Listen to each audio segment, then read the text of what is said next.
Series के starting में हमें इमॉर्टल रियाल्म के ज़ोशियान क्लिफ का सीन दिखाते हैं, जहाँ पे एक छोटी सी लड़की मजे से वहाँ की सीनरी को एंजॉय कर रही थी। तभी वहाँ अचानक से सेलेस्टियल कोर्ट के सारे इमॉर्टल बींग्स हाजिर हो जाते हैं, जो कि गुस्से में उस छोटी लड़की जिसका नाम मिंगलोंग था उस पर चिल्लाते हुए कहते हैं कि आखिर तुम्हारी हिम्मत कैसे हुई हमारे फॉरबिडन मार्शल आर्ट को सीखने की, और इसके साथ 10,000 डीमंस को हमारे सेलेस्टियल कोर्ट के खिलाफ भड़काने की। तुम्हारे इस घिनौने जुर्म के चलते तुम्हें फांसी की सजा सुनाई जाती है। एक तरफ तो वो इमॉर्टल बींग्स काफी ज्यादा भड़के हुए थे, वहीं दूसरी तरफ मिंगलोंग को दिखाते हैं जो कि बहुत चिल नजर आ रही थी। सभी इमॉर्टल्स मिलकर अपनी अपनी पावर का यूज करके वहाँ पर एक अरे क्रिएट करना शुरू कर देते हैं, जिसकी हेल्प से वो मिंगलोंग को जान से मारने वाले थे। उस अरे के क्रिएट होते ही वहाँ पर great Elder pure light shine और गोल्ड अपीयर्स का यूज करके एक स्ट्राइक थ्रो कर देते हैं। ये स्ट्राइक काफी ज्यादा पावरफुल था, जिसे अपनी तरफ आता देखकर भी मिंगलोंग को ज्यादा फर्क नहीं पड़ता,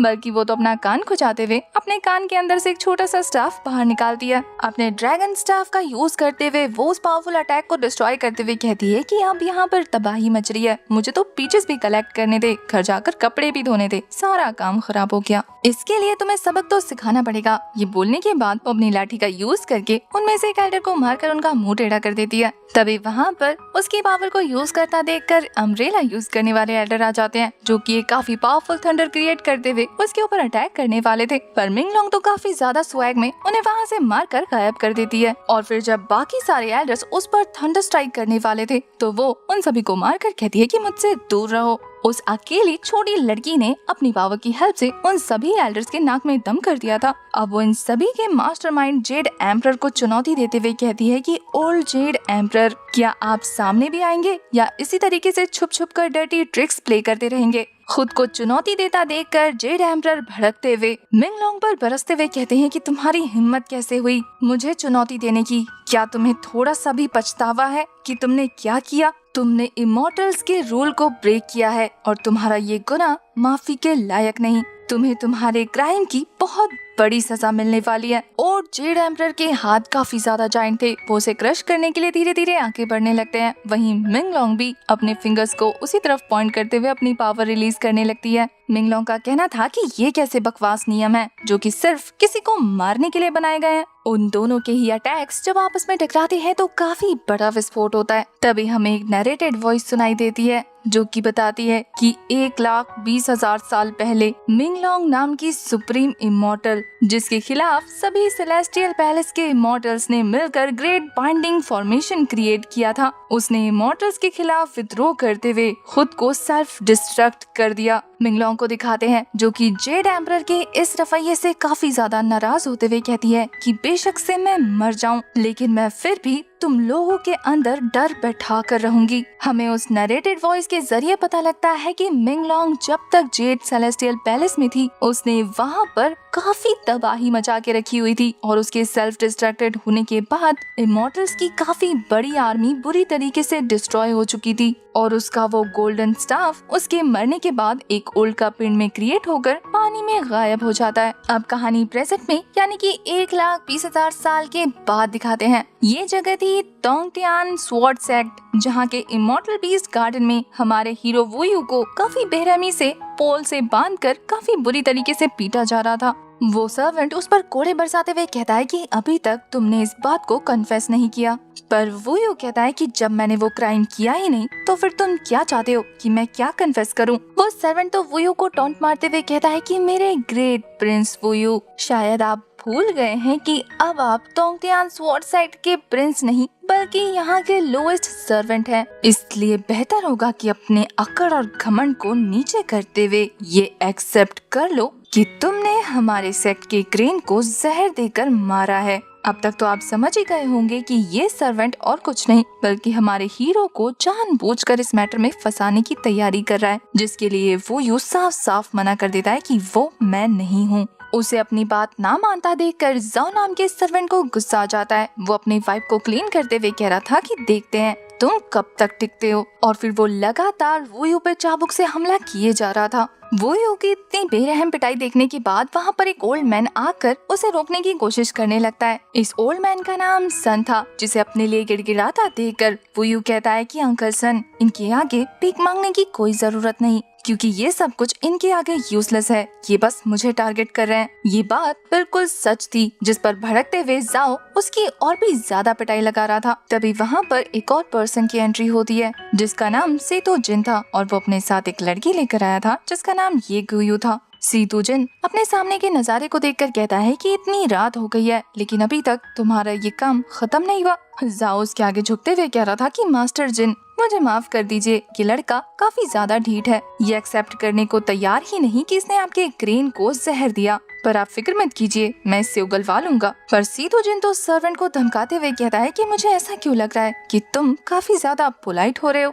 अगर 5 स्टेप्स में मुझे ये पता नहीं चला कि मेरे फेवरेट क्रेन जिंग को किसने जहर दिया तो मैं समझूंगा कि इसे मारने वाला या तो वो है या तो तुम। ये देखने के बाद कि इस क्राइम में वो खुद फंस सकता है, जाओ काफी बुरी तरीके से वो यू की पिटाई करने लगा था। इस चीज को देखते हुए अंकल सन आगे आकर उनके आगे अपनी गलती मानते हुए कहते हैं कि उस सेलेस्टियल क्रेन को मैंने खाना खिलाया था, बूढ़ा होने की वजह से मुझे पता नहीं चला, मैं उसका ध्यान अच्छे से नहीं रख पाया। अंकल सन को वो यू को बचाता देखकर इस मास्टर सीतू को काफी ज्यादा गुस्सा आ जाता है। वो उस पर अटैक करते हुए कहता है कि तेरी हिम्मत कैसे हुई बीच में बोलने की, अब तुम मुझे बताओगे कि चीजें कैसे काम करती हैं। सीतू जिन को अच्छे से पता था कि अंकल सन हमारे वोयो की कमजोरी है, इसलिए वो अपने गार्ड्स को ऑर्डर देता है कि इसे सबक सिखाओ क्योंकि इसने रूल्स तोड़े हैं। अंकल सन का कहना था कि वोयो को यहाँ आए हुए सिर्फ 2 साल हुए हैं, उसे इतना टॉर्चर मत करो, उसे काम के बारे में कोई आइडिया नहीं है। पर ये लोग कुछ नहीं सुनते बल्कि उनके ऊपर अटैक करने के लिए आगे बढ़ने लगते हैं, जिससे वोयो को इतना ज्यादा गुस्सा आ जाता है कि वो अपनी पावर का यूज करके वहाँ पिलर्स की जंजीरों को तोड़ देता है और फिर जाओ की वाइफ को पकड़ते हुए कहता है कि अगर तुम्हें कुछ भी करना है तो मेरे साथ करो, अंकल सन को छूने की हिम्मत भी मत करना।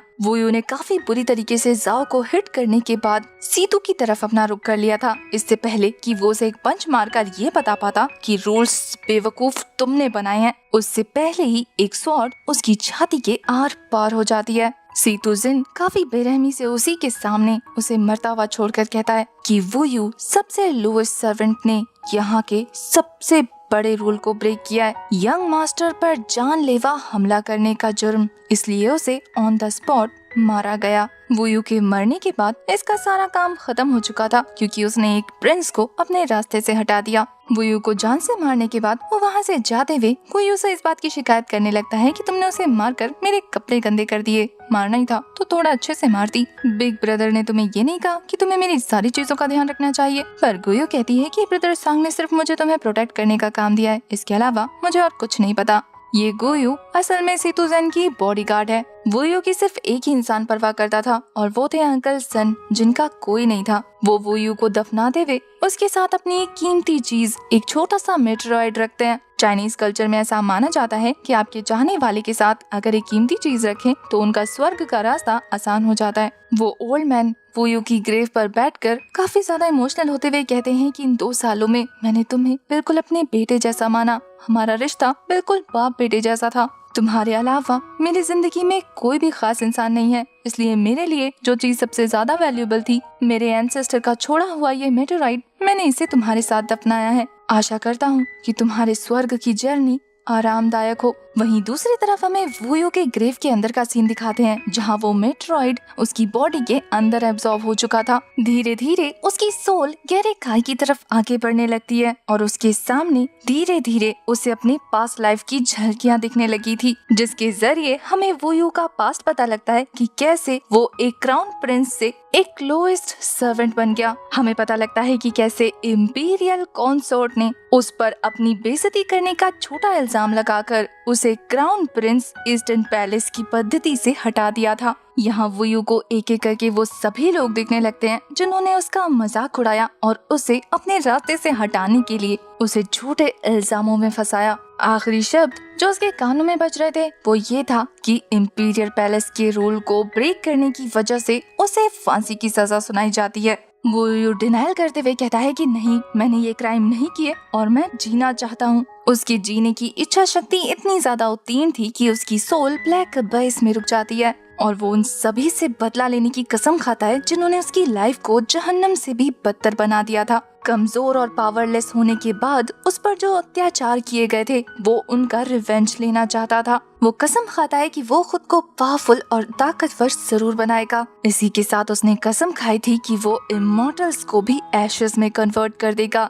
देखते ही देखते उसकी बॉडी ग्लो करने लगती है और उस लाखों साल पुराने मेट्राइड की पावर उसकी बॉडी के अंदर एंटर हो जाती है। वोयो की बॉडी में एंटर हो रही पावर काफी ज्यादा थी। उसकी आंखों का कलर भी चेंज हो जाता है। ये पावर वो खुद भी महसूस कर पा रहा था। अब उसकी पावर हेवन के सेलेस्टियल पैलेस के इमॉर्टल बीइंग्स जितनी हो चुकी थी। ये पावर और किसी की नहीं बल्कि मिंगलोंग की थी, जिसकी वॉइस सुनाई देती है। वो बताती है कि मैं सेलेस्टियल पैलेस की सुप्रीम इमॉर्टल हूँ और मेरी यह असीम ताकत उसे हासिल होगी जिसके पास अपने भाग्य को बदलने का मौका है। उसने जितनी भी फॉरबिडेंस टेक्निक सीखी थी वो सारी की सारी वो वोयो के अंदर ट्रांसफर करने लगती है। इन सारे टेक्निक्स का नाम वज्रा बॉडी टेक्निक्स था। इसी के साथ वो वॉइस बताती है कि इन सारी पावर्स को ऑब्टेन करने के बाद वो हेवन में एंटर होने के लायक हो जाएगा। वो पर्सन अनडाइंग और इंडेस्ट्रक्टिबल बन जाएगा। इस एक्सट्रीम पावर को हासिल करने के बाद उसकी बॉडी इतनी ज्यादा पावरफुल हो जाती है